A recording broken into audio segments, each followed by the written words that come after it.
Do you ever become overwhelmed when you look at the list of transfer partners for your credit card as to which one should I use? Which ones are the best? Well, I'm often reevaluating which transfer partners are the most valuable for me.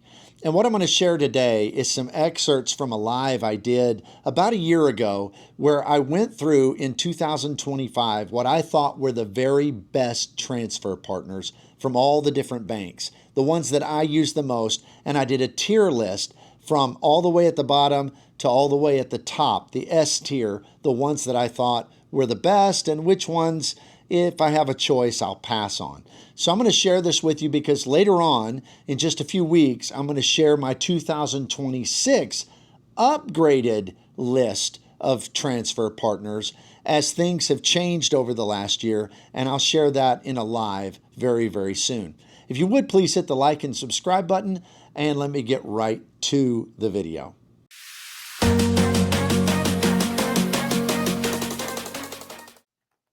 Here we go. Transfer partner tier list. Okay, so I'm only including the transfer partners. I'm going to switch this so I can see it better.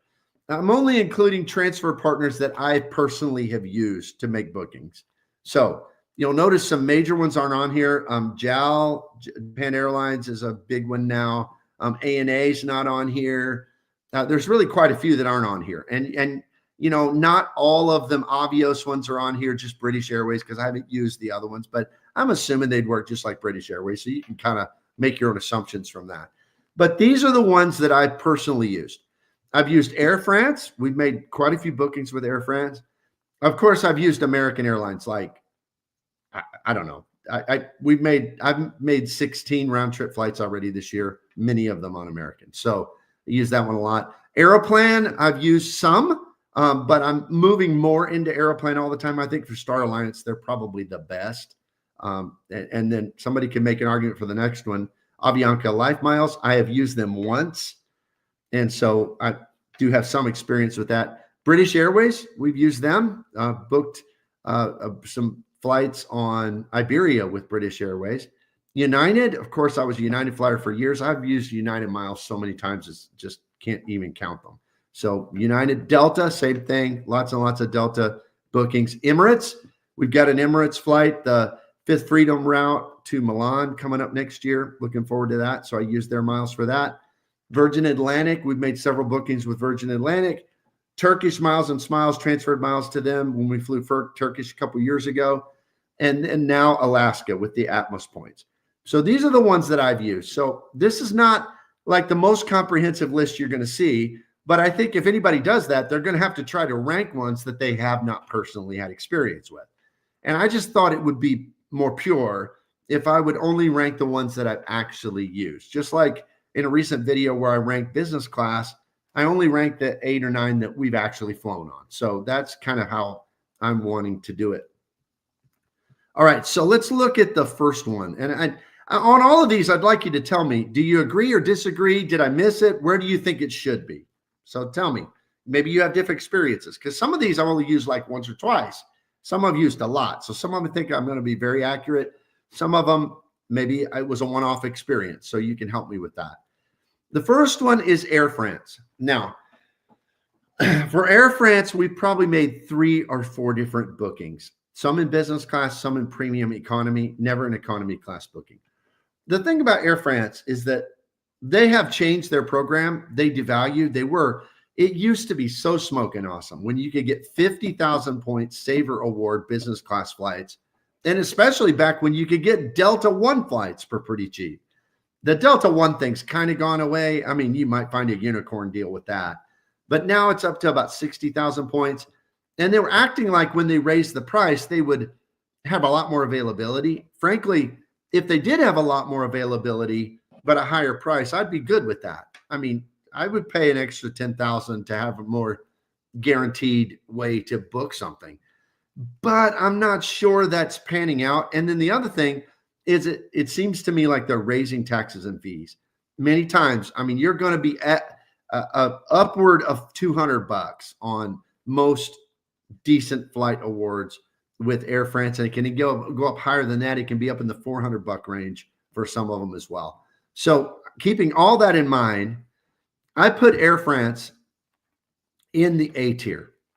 Now, I struggled because I kind of thought to put them in the B tier, top end of the B tier. But I put them in the A tier because I felt like being able to get those 60,000 point redemptions on pretty good carriers. I mean, at Air France itself, we did premium. I haven't done their business class yet, but we did their premium economy. It was 35,000 points, paid $100 and something with that. It was a great premium economy experience, and we've used them for a few other things, but I really felt like that they deserve to be in the bottom end of the A tier. They still have that place. So, all right. So next one on the list would be American Airlines. I'm just going with these in order. And I think most of you probably know where I'm going to put American Airlines. Now, this is not, when I say American, when I put them in a spot, it has nothing to do with their hard product or their soft product. It's not about, well, they have great flight attendants or they don't have great flight attendants. It's not about, well, their seats or their in-flight entertainment. Everybody knows they're lacking that in the US. I mean, it's not about any of that. It's about their point redemptions. I mean, we're talking about transfer partners and point redemptions. And so for me, American is S tier. It just is. Because I'm telling you, I was just checking again today. And just not long before I got onto this live. And I was thinking, well, I wonder what it would be like. I saw a video about flying in Etihad apartments. And I was like, oh, I wonder how much that is. And sure enough, if you fly, and they only opened it up like 2 weeks before, but if you book, there was tons of availability in the next 2 weeks. And I just checked from today, 2 weeks out from today, from London or I think Paris, I found direct flights to Abu Dhabi, the apartment, which is their first class, which if you haven't seen videos on that thing is unbelievably nice. And you know, it's like a flight that would cost you like $7,000 to pay for it in cash. And you know what it is on American? Consistently 62,000 points and like $200 maybe in taxes and fees. 62,000 points. And then if you fly business class, which we did this on Qatar from Dubai to Berlin, that's a long flight. Business class was 42,000 points on Qatar. So you could get Q suites for 42,000 points. And I find American metal all the time. 57,000, 62,000 all the time. And then when it comes to domestic, I am finding, and I love Alaska. We'll get to them at the end of this list, but I'm finding even over Alaska on domestic flights, if you're a little bit flexible, in other words, if you don't have to have the perfect flight that leaves at 10 and gets there at 2, if you'll go earlier in the morning or later in the afternoon, I'm finding American just beats everybody on domestic redemptions. Sometimes, I mean, to California, across the US, 9,000 points sometimes, 11,000 points all the time. So, and then being able to cancel, no cancellation fees, right up to the moment you board the plane, being able to cancel, get back your $5 in fees and all your points. I do it all the time. I have like 4 American bookings that I know I'm probably not going to use, but I'm just keeping them just in case because I know I can cancel them anytime. No problem, no fee. So that's why American to me is an S tier transfer program. Now, of course, Air France, you can transfer from a lot of different folks. American, it's got to be from Citi. But man, what a transfer partner it is. All right, so let's look at the next one here. Let's see, what was the next one? It was Aeroplan, Air Canada Aeroplan. So I just booked something for next year for Nona and I we're going to come back from Zurich to the United States, and we're flying in business class on Swiss metal. Haven't flown on Swiss, heard mixed reviews, but that's what we're doing. But it was a pretty good redemption. I mean, I think we paid a little less than 200 each in taxes and fees. So not great, but not terrible. And it was 60,000 points each in business class. So Air Canada consistently, you're going to have either 70,000 points, which seems like the most common, or 60,000 points from Western Europe. And you can find those. I think Air Canada, what I love about them is they seem to have more consistent availability at that Saver award price than many other programs. You also can add that 5,000 point stopover, which is really a neat to make your vacation feel like a much bigger vacation. Seems like a cool, I haven't done it yet, but it seems like a cool thing. So I put Aeroplan in the A tier above Air France. So I'm not quite willing to put them in the S tier, but I think they're at the top of the A tier. The next one on our list, Avianca Life Miles. Okay. This one's tough for me because Avianca Life Miles has some great numbers. I mean, in the 60,000-ish range, you can get business class flights pretty commonly. And that's good. But you got to deal with Avianca. And man, I told you I've made one booking with them and it was rough. I mean, their website is so clunky. It's like, I'm not a tech guy. I think I can make a better website and an app than they do. I mean, I do. It's just not good. And then if you've got to call them, oh my, it's just so rough. And so I can't imagine if you had cancellations, delays, what your headaches are going to be. So maybe I'm being too harsh, too critical, because they transfer from a lot of folks. They've got really good points prices. Their taxes and fees aren't bad, but the other stuff, the website, the app, their customer service, I put them in C. Now I'd put them at the top of C, but I put them in C. Tell me if I'm wrong, and I can reconsider it, but let me know what you think. The next one is, let me see, where was it? It was British Airways. British Airways. Okay. Their points prices aren't bad at all. And they have, every time I look, they got the most availability. I mean, they got tons of availability, but there's a reason for it. They've got a ton of availability. Why? Because, wow, taxes and fees, even on American. I get so irritated when I do searches to search for American because it always has a ton of British Airways on there. And I know it because it says, and $900 in taxes and fees, or $1,016 in taxes and fees. It's like, what is going on? The taxes and fees on British Airways are just through the roof, astronomical. I mean, they are so bad. Their availability is great. Their price on points is pretty great. You can fly anywhere in the world, it seems, on British Airways. But wow, their point. Now, you will find some, particularly like on, like when we did Iberia, it wasn't that bad. You're going to find the diamonds in the rough that are pretty good taxes and fees. But man, if you're going through London, which most of their stuff goes through London, it's rough. It's really hard to find. So where did I put them? I put them in the B tier because they're not as hard to deal with as Life Miles. And, you know, sometimes you can find those good taxes and fees, and they have lots and lots of partners to book with. So I put them in now they'll be at the lower end of the B tier, but that's where I see them at. All right. The next one, United Airlines. I have made so many bookings because I flew with United for work for like years, probably 12, 15 years I flew with United. So, and it was so funny because I've been in the, you know, I hear guys who talk about, I've been in the points and miles game for 2 years or for 3 years.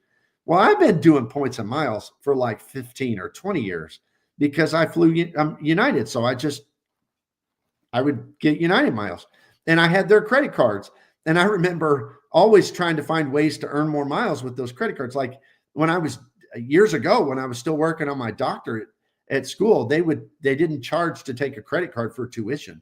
So I would every semester, I'd go in and I'd pay it with my United credit card and get those miles, you know? So, I mean, I was always doing that. So I have redeemed so many United points, but they used to be far better than they are.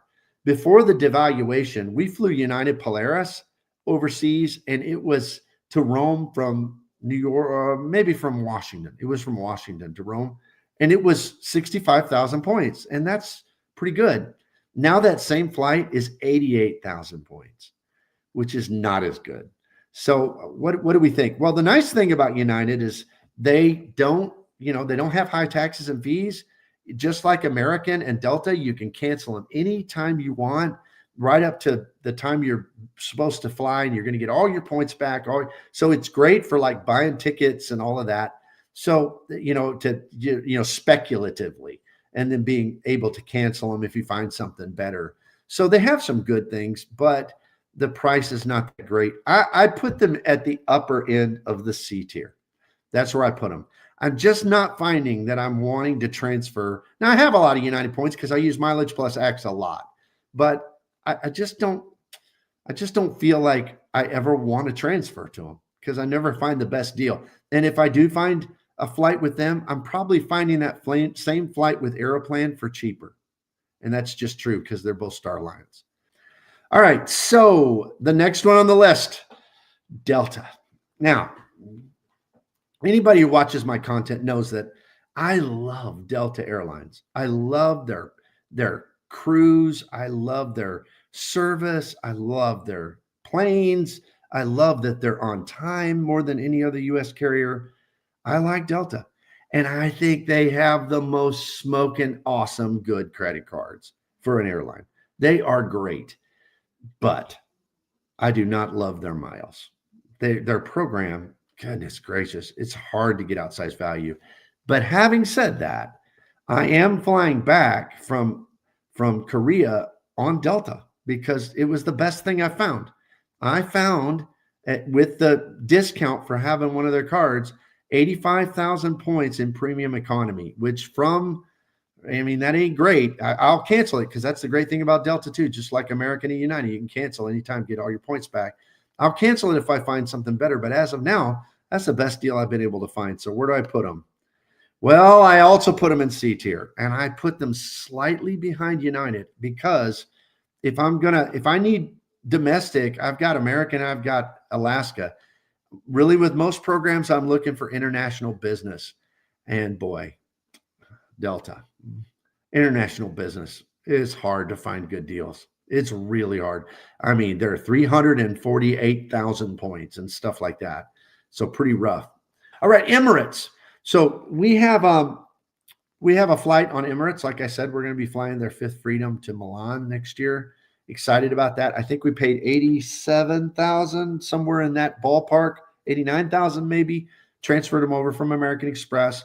Emirates has been kind of devaluing their points rates with some of the banks, I know. And so that's a big bummer. It's a great product, the way I understand it. I'll tell you more once we go on the trip. But that is kind of, they're more expensive redemptions. And now with some of the transfer ratios being all wacky, that I don't know, I think it impacts it. So where do I put them? Well, I put them in the B tier below British Airways. So that's where I put Emirates as of right now. Virgin Atlantic. Somebody said they'd put them S tier. Where do I put them? I put them at the top of the B tier. And the reason I did that is their points are amazing. That's true. But it's just the taxes and fees are really high. And that's why I put them above British Airways, who does have good point redemptions. But Virgin Atlantic has better point redemptions than British Airways. But they have almost, not quite, but almost as high of taxes and fees. So that's why I put them a little bit above British Airways. Now we have Turkish Miles and Smiles. So we booked Turkish back when it was 45,000 points on a Saver Award to go from the U.S. to Europe. I think we transferred Capital One. Did they transfer to them? Maybe it was Citi. I don't know. One of the two. Over, and that was a couple of years ago. And we flew for 45,000 points. It was it was an older business class, but the service and the food, wow, what a great redemption. But that their website technology stuff is just like it is with Life Miles. It's clunky, it's old. The customer service, same thing.